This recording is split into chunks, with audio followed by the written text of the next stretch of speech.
오늘은 엘리에게 임한 하나님의 말씀이라는 제목으로 하나님의 말씀을 전하도록 하겠습니다. 우리가 사무엘상 2장을 계속해서 보고 있는데요. 앞에서 21절까지의 내용을 우리가 보았고, 오늘은 2장의 나머지 내용을 모두 살펴보도록 하겠습니다. 앞에서 보았던 내용은 제사장 엘리의 아들들인 제사장 홈니와 비느하스가 여호와의 제사를 멸시하며 악을 행하는 그런 내용, 그리고 그러한 그 엘리의 두 아들과는 대조적으로 하나님 앞에서 아주 신실하고 또 성실하게 자라가는 어린 사무엘의 모습에 대한 것이었습니다. 이러한 극명한 대조는 앞으로 일어날 일을 우리에게 암시해 주는 역할을 하고 있다고 하였는데요. 그것은 엘리의 두 아들은 이제 몰락하게 되고 사무엘이 그 자리를 점점 대신하게 될 거라는 것입니다. 당시에 실로에는 성막이 있어서 이 실로가 이스라엘의 예배의 중심지, 종교의 중심지였는데요.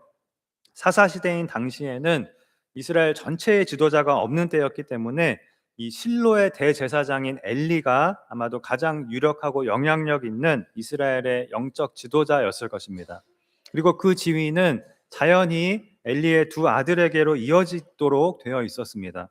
그러나 엘리의 두 아들은 그들의 죄로 인하여서 원래 그들에게 주어졌던 그 자리에서 밀려나게 되고 사무엘이 그들을 대신하여 이스라엘의 영적 지도자의 역할을 앞으로 맡게 됩니다.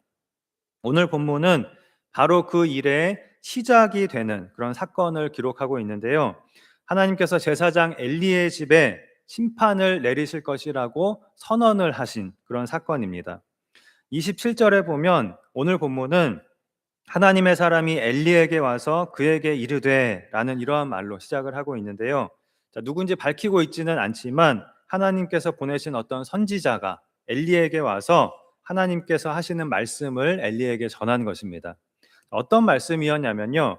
엘리의 집을 향한 하나님의 책망, 또 심판, 저주의 말씀이었습니다. 바로 이 제사장 엘리에게 하시는 하나님의 말씀이 오늘 본문을 포함해서 2장 마지막 절까지의 내용이 되겠습니다. 그런데 이 일이 있기 전에 오늘 본문의 바로 앞부분에 보면 어떤 내용이 나오냐면요. 제사장 엘리가 자기 아들들을 불러서 꾸중하고 타이르는 그런 내용이 나옵니다. 그런데 이 부분에서 엘리의 아들들이 저지른 충격적인 또 다른 악행이 우리에게 드러나게 됩니다. 그 내용을 잠시 우리가 먼저 살펴보고 이어서 오늘 본문에서 하나님께서 엘리에게 하신 그 심판의 말씀에 대해서 또 우리가 함께 생각해 보도록 하겠습니다. 22절에 보면 엘리가 매우 늙었더니 그의 아들들이 온 이스라엘에게 행한 모든 일과 회막문에서 수종드는 여인들과 동침하였음을 듣고라고 하였습니다. 여기 보면 엘리가 매우 늙었다라는 말로 시작을 하고 있는데요. 엘리 제사장은 98세에 죽게 되거든요. 그런데 오늘 본문의 때는 적어도 엘리 제사장이 80세가 넘은 그러한 때인 것으로 추정이 됩니다. 그러니까 분명 엘리의 두 아들들도 그렇게 적은 나이가 아니겠죠. 아주 젊은 그런 청년들이 아니었을 것이고 충분히 사리분별을 해야 할 만한 그런 나이에 있는 위치에 있었을 것입니다. 그리고 이미 엘리 제사장은 나이가 너무 많아져서 이 아들들이 아마도 이 실로의 제사장으로서 실무를 담당하고 있었을 것입니다.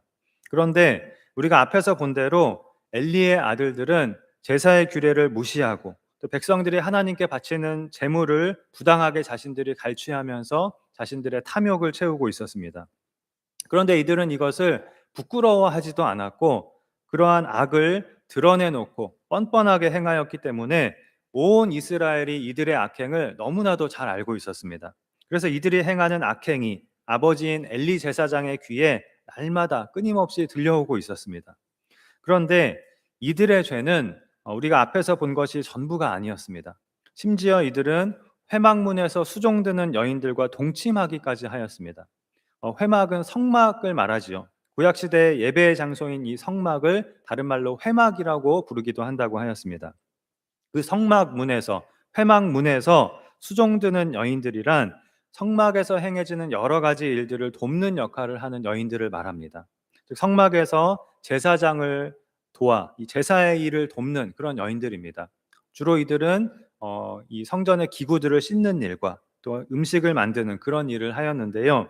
이러한 성막의 일을 위해서 하나님께 헌신이 된 그러한 여인들이었습니다. 그런데 제사장인 엘리의 아들들이 이 여인들과 동침을 하였다는 것입니다. 즉 이들은 하나님의 집에서 성막에서 간음죄를 저지르면서 하나님을 심히 욕되게 하고 있었습니다. 이 간음죄만으로도 이들은 사형에 해당하는 큰 죄를 지은 것이었는데요. 앞에서 이들이 저지른 죄들과 마찬가지로 이 죄는 이들의 개인적인 죄로 끝나는 그런 문제가 아니었습니다. 율법에 의하면 제사장이 어떤 범죄를 저지르거나 또는 죽은 사체를 손으로 만지거나 뭐 그러한 여러 가지 이유들로 제사장이 부정한 상태가 되었을 때에는 제사를 드릴 수가 없게 되어 있었습니다. 제사장이 부정하면 그 제사 또한 부정해져서 그 제사는 하나님께서 받지 않으시거든요. 그러니 엘리의 아들들이 제사장으로서 제사의 직무를 계속하는 것 자체가 백성들이 율법을 어기게 만드는 일이었고 또 이스라엘 공동체 전체를 위험에 빠뜨리는 일이었습니다.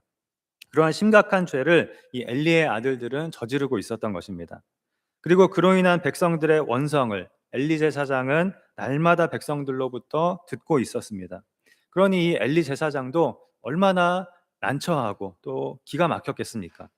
그래서 엘리 제사장은 아들들을 불러서 그들을 꾸짖었는데요. 그것이 23절에서 25절까지의 내용입니다. 엘리는 아들들에게 그들의 악행에 대한 백성들의 원성이 들려온다라고 말하면서 너희가 여호와의 백성으로 범죄하게 하는도다라고 꾸짖었습니다. 그리고 또 하나님의 심판에 대해서도 아들들에게 경고를 하였습니다. 자, 여러분, 이 엘리의 꾸짖음은 효과가 있었을까요? 불행하게도 없었습니다. 25절에 그들이 자기 아버지의 말을 듣지 아니하였으니 이는 여호와께서 그들을 죽이기로 뜻하셨음이더라라고 하였습니다. 아버지의 이 훈계는 아들들에게 아무 소용이 없었습니다. 여러분, 이것이 사실은 가장 큰 불행이고 가장 큰 비극인 것입니다. 아버지가 아들들에게 훈계를 하였지만 아무 소용이 없는 것. 여기가 가장 비극적인 지점인 것입니다.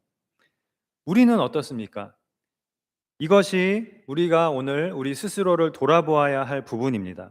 나는 하나님의 훈계에 나는 그럼 어떻게 반응하고 있는가 하는 것입니다. 하나님은 항상 우리에게 훈계하시는 그런 아버지이십니다.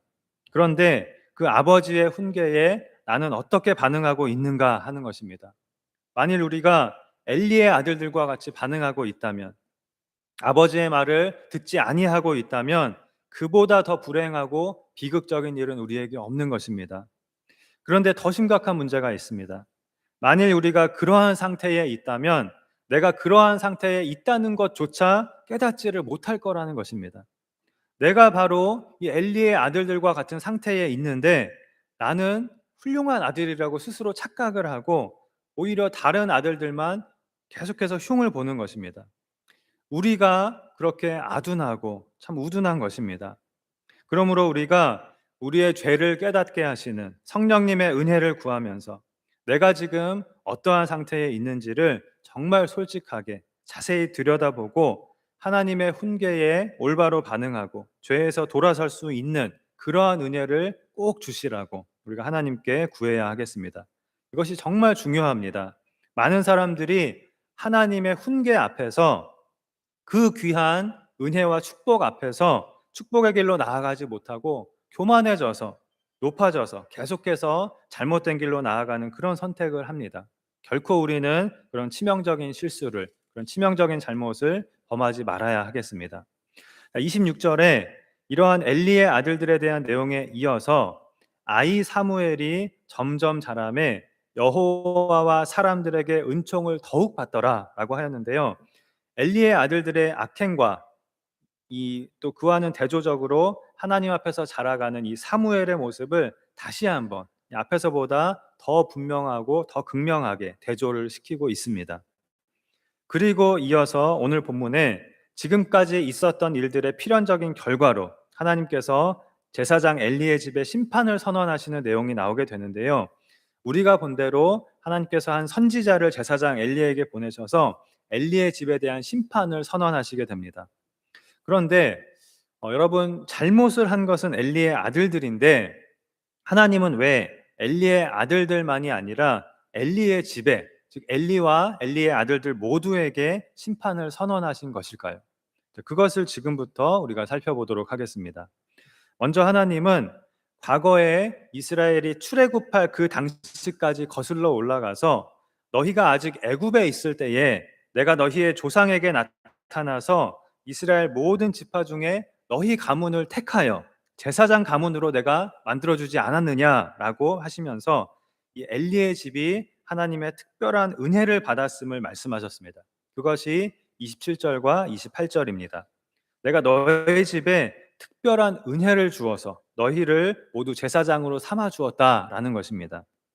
그리고 이 말씀을 하신 후에 이어서 책망의 말씀을 하시는데요. 29절에 너희는 어찌하여 내가 내 처소에서 명령한 내 재물과 예물을 밟으며 내 아들들을 나보다 더 중히 여겨 내 백성 이스라엘이 드리는 가장 좋은 것으로 너희들을 살지게 하느냐라고 말씀하셨습니다. 내가 너희를 제사장으로 삼는 특별한 은혜를 베풀어 주었는데 너희는 어찌하여 배은망덕하게 나에게 이러한 잘못을 저질렀느냐라고 하시면서 몇 가지를 말씀을 하셨는데요. 먼저 그 첫 번째는 내 재물과 예물을 밟으며라는 것이었습니다. 여기서 밟으며라고 번역한 단어는 발로 차다라는 그런 뜻을 가지고 있거든요. 그러니까 하나님을 하찮게 여기고 하나님 앞에서 아주 불경스러운 태도로 제사를 우습게 여기고 제사를 멸시함으로 하나님을 모욕한 그 엘리의 아들들의 죄를 말씀하신 것입니다. 엘리의 아들들은 실로의 성막의 제사장으로서 성막에서 수종드는 여인들과 동침함으로 간음죄를 범하고 또 하나님께 백성들이 드리는 제사, 백성들이 하나님께 드리는 그 예배를 더럽히고 짓밟음으로 하나님의 면전에서 하나님을 멸시하는 그런 심각한 죄를 저지르고 있었습니다. 버젓이 하나님 앞에서 하나님의 재물과 예물을 발로 차는 그런 용서받을 수 없는 죄를 이들이 저지르고 있었던 것입니다. 이것이 엘리의 아들들의 죄였습니다. 그런데 이들에 비해서 이들과는 다르게 이들의 아버지인 엘리 제사장은 아들들처럼 그렇게 악한 사람은 아니었거든요. 지금까지 우리가 보았던 내용 중에서도 딱히 엘리 제사장이 잘못한 일은 우리가 특별히 찾을 수가 없습니다. 엘리 제사장은 아들들과 같은 죄를 짓지 않았고 오히려 아들들의 악행을 백성들로부터 듣고 아들들을 불러서 꾸중하고 그러지 말라고 타이르기도 하였습니다. 우리가 보기에 엘리 제사장은 제사장으로서도 또 아버지로서도 딱히 그렇게 잘못한 것은 없는 것처럼 보이고 오히려 칭찬을 받아야 할 것처럼 생각이 됩니다. 그런데 그럼에도 불구하고 뒤에 나오는 내용을 보면 하나님은 엘리의 두 아들만이 아니라 엘리 제사장과 그의 아들들 모두를, 즉 엘리의 집 전체를 저주하시면서 그들 모두에게 심판을 선언하시는데요. 바로 그 이유를 29절에서 하나님께서 말씀하십니다. 엘리 제사장이 자신의 아들들을 하나님보다 더 중히 여겼다는 것입니다. 이것이 엘리 제사장의 죄였습니다. 엘리 제사장은 분명히 아들들과 함께 범죄에 가담하지는 않았고 또 아들들의 악행을 꾸짖었지만 그것으로 충분한 것은 아니었습니다. 엘리 제사장은 이 실로의 성소를 책임지고 있는 대제사장으로서 제사장인 아들들의 죄를 단호하게 처벌을 해야 했습니다. 물론 아버지로서도 물론 그렇게 해야 했습니다. 아버지로서도 그리고 제사장으로서도 엘리에게 있어서 가장 중요한 일은 하나님을 섬기는 것이거든요. 그런데 엘리 제사장은 그 일보다 하나님을 섬기는 것보다 하나님께 드리는 제사보다 하나님께 드리는 예배보다 아들들을 더 중요하게 여긴 것입니다. 여러분, 이것은 우리 모두에게 해당이 되는 것입니다. 목사에게만 해당되는 것이 아니라 모든 성도에게 해당이 되는 것입니다. 우리에게 가장 중요한 일은 하나님을 섬기는 일입니다. 우리에게 첫 번째는 자식이 아니라 하나님이어야 하는 것입니다. 그런데 엘리 제사장은 하나님께 드리는 제사가 더럽혀지는 것보다 아들들의 명예가 실추되는 것을 더 크게 여겼습니다. 그래서 아들들을 불러서 야단은 쳤지만 아들들에게 징계를 내리거나 그 제사장직을 박탈하지는 않았습니다. 자식이 우상이 되어버린 것입니다. 하나님보다 앞서게 되었습니다. 그런데 여러분, 사실 이 정도는 우리가 다 하고 있는 것 아닙니까? 이러한 엘리 제사장의 모습이 바로 우리의 모습 아닙니까? 오늘 본문을 읽으면서 우리가 좀 뜨끔하기는 하지만 이 정도는 사실 부모와 자식 간에 어쩔 수 없는 것이라고, 이 정도는 당연한 것이라고 우리가 그렇게 생각하고 있지는 않습니까? 그런데 이것이 하나님께서 지적하신 엘리 제사장의 죄였습니다. 사실은 이것이 죄의 본질이라고도 할 수가 있습니다. 하나님을 첫째로 여기지 않는 것, 그 하나님의 자리에 다른 것을 두는 것, 이것이 바로 죄이고, 여기에서 모든 죄가 다 시작이 되는 것입니다. 엘리 제사장은 하나님의 제단이 더럽혀지고 있는 것을 알면서도 아들들을 더 중히 여김으로써 바로잡아야 할 것을, 반드시 바로잡아야 할 것을 바로잡지 않고 방관하고 내버려 두는 그런 죄를 범하고 말았습니다. 결국 이것은 엘리 제사장도 아들들의 죄에 동참한 것이나 마찬가지가 되었습니다. 그래서 29절에 보면 마지막으로 하나님은 내 백성 이스라엘이 드리는 가장 좋은 것으로, 즉 내 것으로, 나에게 바친 것으로 왜 너희들을 살지게 하느냐라고 그렇게 책망을 하십니다. 아들들을 하나님보다 더 중히 여김으로써 엘리 제사장은 아들들이 지은 그 죄를 함께 지은 것이 되었습니다. 그러니까 하나님을 예배하는 일보다 자신들이 살지는 일을 더 우선으로 삼아버린 것입니다. 그리고 30절에서 하나님은 하나님의 심판의 원칙을 천명하시는데요. 그것은 다른 것이 아니라 나를 존중히 여기는 자를 내가 존중히 여기고 나를 멸시하는 자를 내가 경멸하리라 라는 것이었습니다. 그러면서 하나님을 존중히 여기지 않고 멸시한 이 엘리의 집에 대하여 하나님께서 저주와 심판을 선언하시는데요. 그 저주와 심판의 내용이 31절부터 마지막 절까지의 기록이 되어 있습니다. 이 내용은 오늘은 우리가 자세히 살펴보지는 않겠습니다. 대신 오늘은 오늘 본문을 통해서 중요한 몇 가지를 함께 생각해 보겠습니다. 자, 첫째는 오늘 우리가 하나님께서 엘리와 엘리의 아들들을 책망하신 그런 내용을 보았는데요. 자, 이들과는 완전히 대조되고 있는 사무엘에 대해서 생각해 보겠습니다. 자, 우리가 사사기와 룻기에 이어 사무엘상으로 넘어왔지만 아직은 시대적 배경이 사사시대라고 하였는데요. 이 사사시대는 이스라엘이 전체적으로 극도로 타락한 가운데 우상숭배와 또 혼합주의 신앙으로, 그리고 엘리의 아들들이 보여주고 있는 것처럼 성직자들의 타락으로 이 하나님을 향한 올바른 예배가, 또 신앙이 완전히 무너져 가고 있는 그런 상태에 있었습니다. 자, 이것이 바로 이 어린 사무엘이 자란 시대이고 환경이었습니다. 특히 사무엘은 엘리의 아들들이 제사장으로 있는 그 실로의 성소에서, 그런 부패와 타락의 중심지에서 사실은 자랐습니다. 그런데 놀랍게도 사무엘은 그런 환경 속에서 어린 시절부터 자라면서도 죄에 물들지 않고 엘리의 아들들의 영향을 받지 않고 하나님 앞에서 잘 자랐다고 기록을 하고 있고요. 또 엘리의 아들들과는 대조적으로 하나님과 사람들에게 은총을 더욱 받았다고 그렇게 말씀하고 있습니다. 사무엘과 엘리의 아들들은 똑같은 환경에서 자랐지만 전혀 다른 사람으로 성장하였고 전혀 다른 길을 걸었고 전혀 다른 결과를 낳게 되었습니다. 그렇다면 우리는 이런 사무엘을 칭찬해야 하겠지요. 이런 악조건 속에서도 잘 자란 사무엘을 우리는 칭찬해야 할 것입니다. 또 사무엘은 충분히 칭찬을 받을 자격이 있다고 그렇게 생각이 됩니다. 자, 그런데 그럼에도 불구하고 사무엘의 입장에서 사무엘도 우리도 잊지 말아야 할 것은 바로 하나님의 은혜입니다. 물론 사무엘 자신도 환경을 이겨내며 믿음으로 행하며 올바른 길을 걸어간 것은 맞지만 언제나 제일 먼저 사무엘이 고백해야 할 것은 모든 것이 하나님의 은혜였습니다라는 것입니다. 사무엘이 이렇게 믿음의 사람으로 잘 자란 데에는 최악의 환경 가운데에서도 늘 사무엘을 지켜주신 그 하나님의 보호와 인도가 있었기 때문이었다는 것을 우리는 기억해야 합니다. 아마도 믿음으로 사무엘을 바치고 그 이후에도 늘 사무엘을 위하여 기도한 그 부모의 기도가 있었기 때문일 것입니다.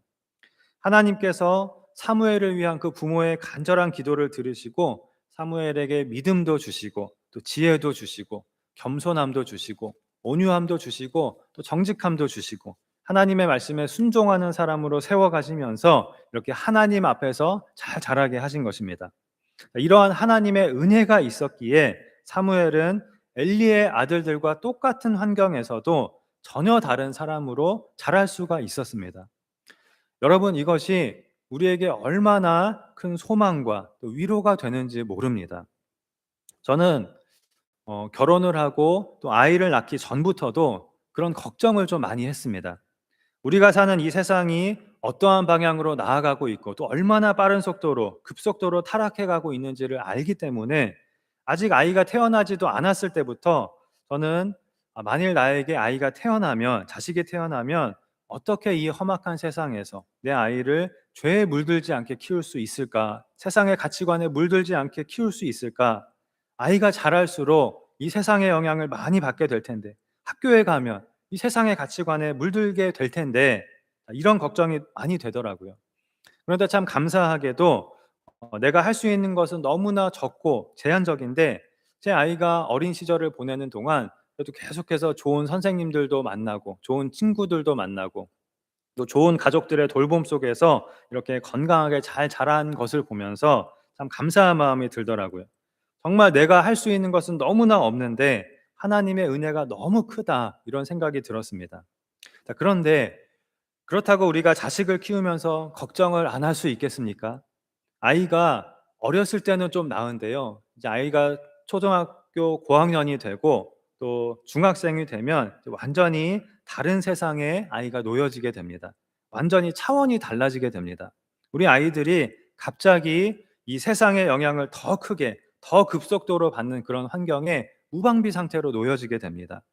특히 요즘은 아이들이 손에 들고 있는 이 스마트폰이 아이들에게 완전히 하나의 거대한 세상이 됩니다.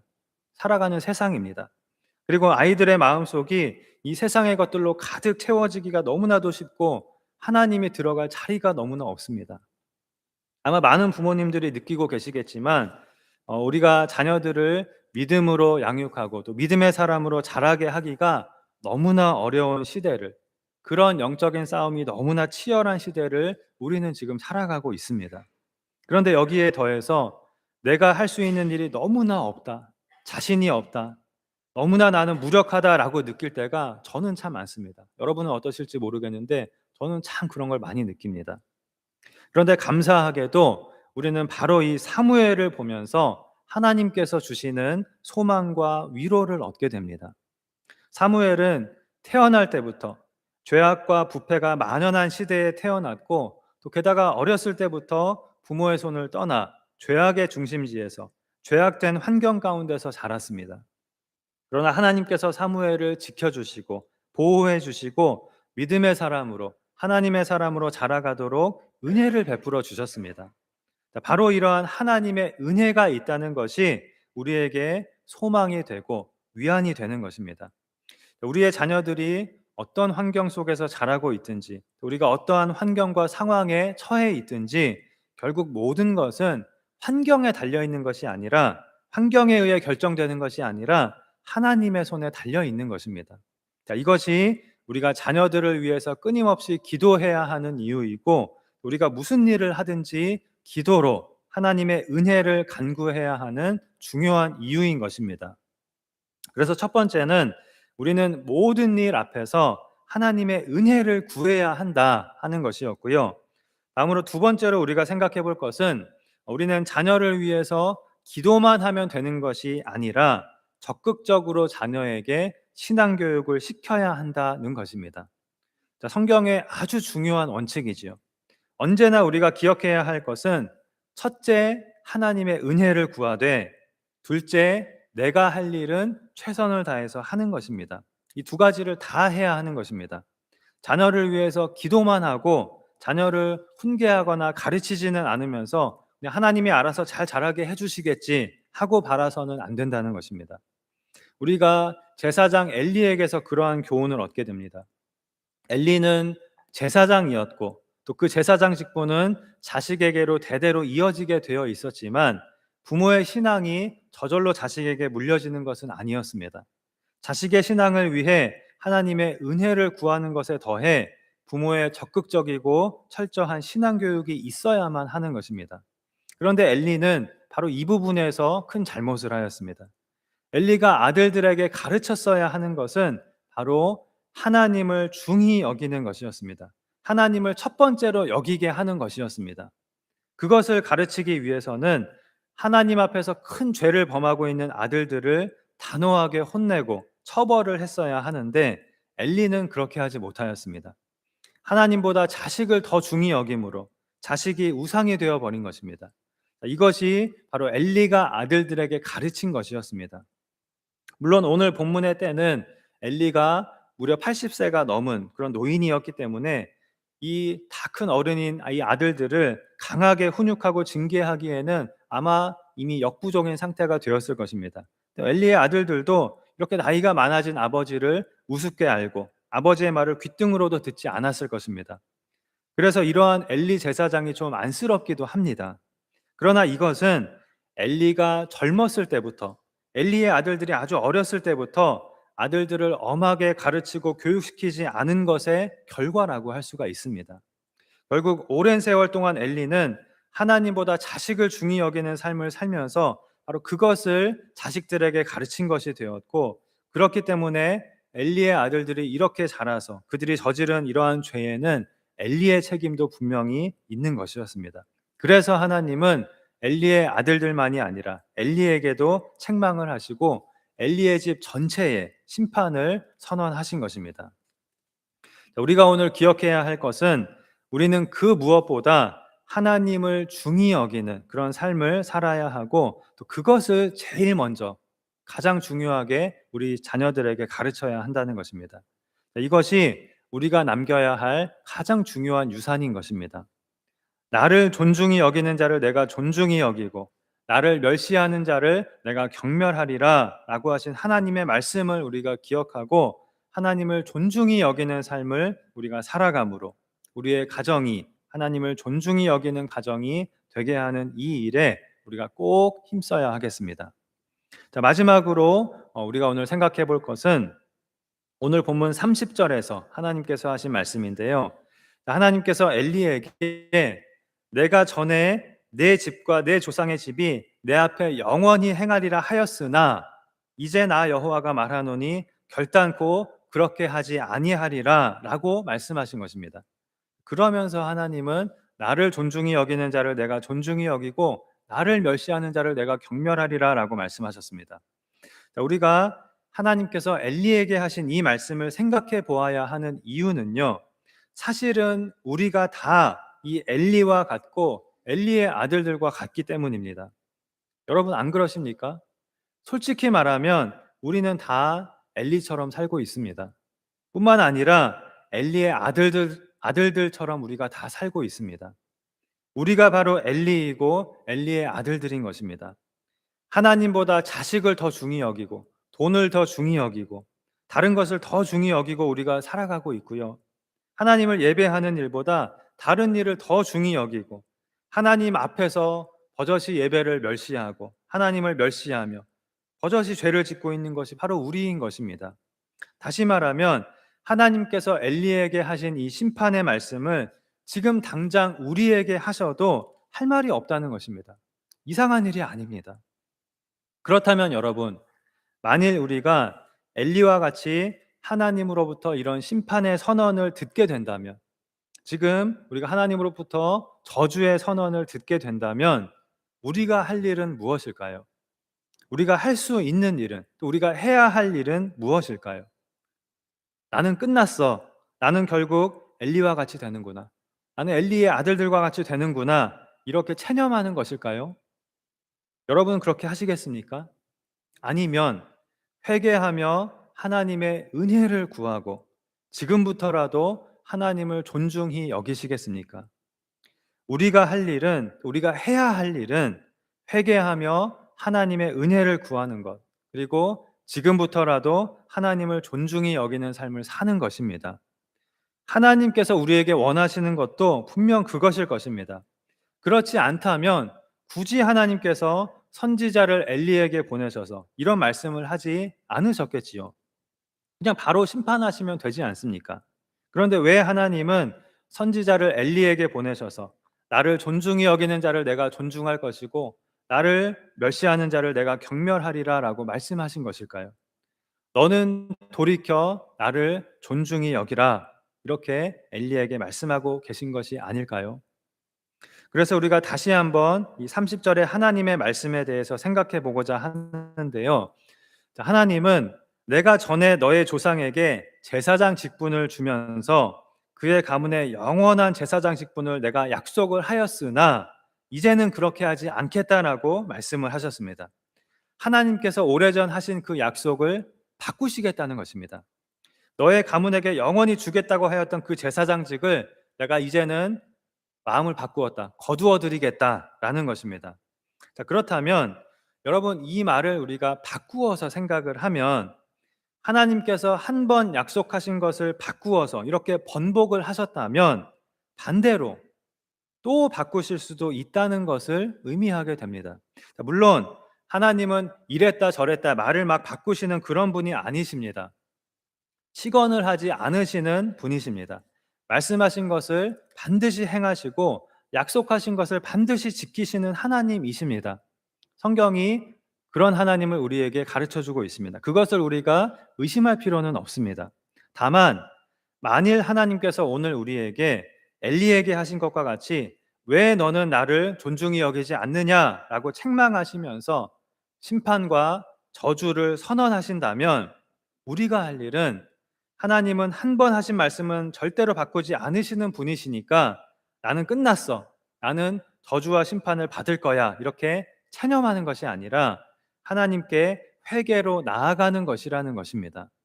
어떠한 상황에서도 우리가 할 수 있는 또 우리가 해야 하는 최선의 일은 우리의 유일한 소망은 언제나 하나님께 나아가는 것밖에 없습니다. 회개하면서 하나님의 은혜를 바라보고 언제나 이 은혜를 바라보고 은혜를 구하는 것입니다.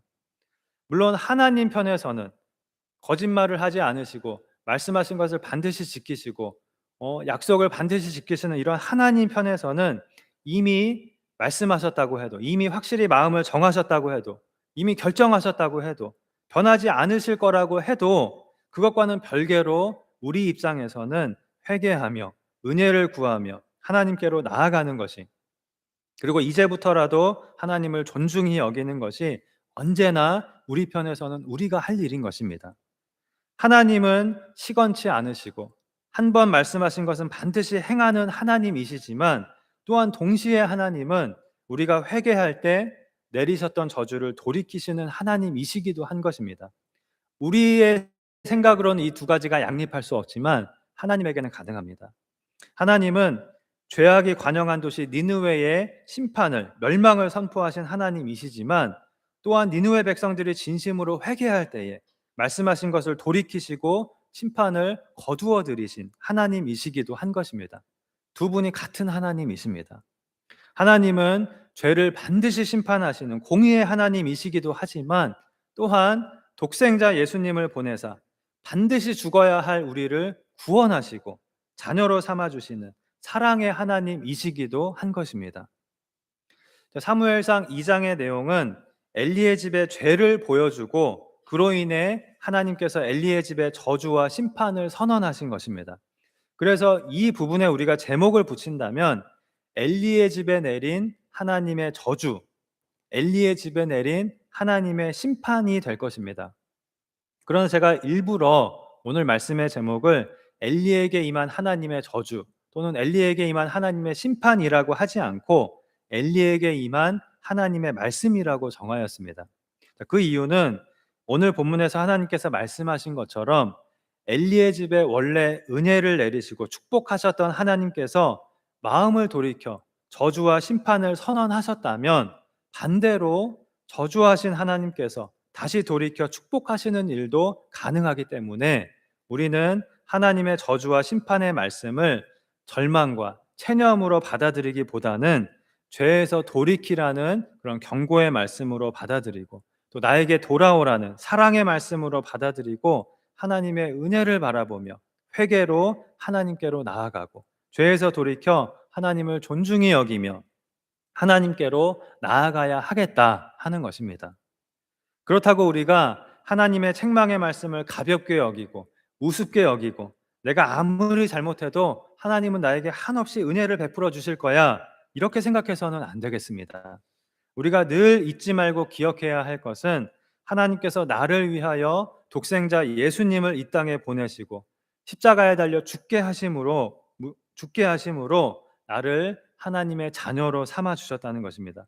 그러므로 우리가 할 일은 하나님의 은혜에 끊임없이 감사하며 하나님께서 우리의 죄를 책망하시고 깨닫게 하실 때마다 내가 하나님을 존중히 여기지 않았던 것을 즉시 회개하고 돌이켜서 하나님을 존중히 여기는 삶으로 나아가는 것입니다.